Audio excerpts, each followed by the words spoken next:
Welcome to Chillin' 101. We hope this video helps.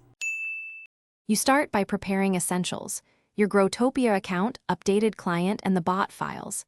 Connect the bot to a disposable or alt account. This protects your main account.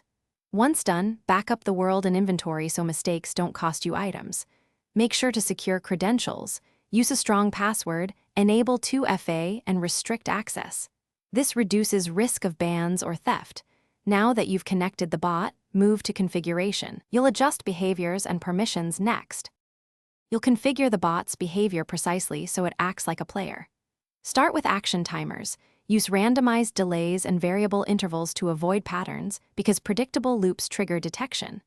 Assign tasks clearly, farm specific seeds, run preset trade macros, or patrol coordinates, then prioritize them.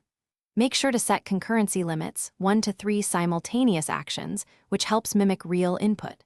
Test in a safe world for a few hours. Watch logs and iterate until timing and task switching feel organic.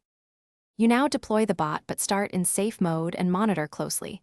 Watch logs, CPU, and network usage for anomalies. When the bot completes runs reliably, gradually extend runtime. If something goes wrong, stop the bot immediately, revert to your backup world, and inspect configuration values and recent logs to find the trigger. Common fixes include increasing delays, adding more randomness, and reducing simultaneous actions. Finally, be cautious. Automation carries risk.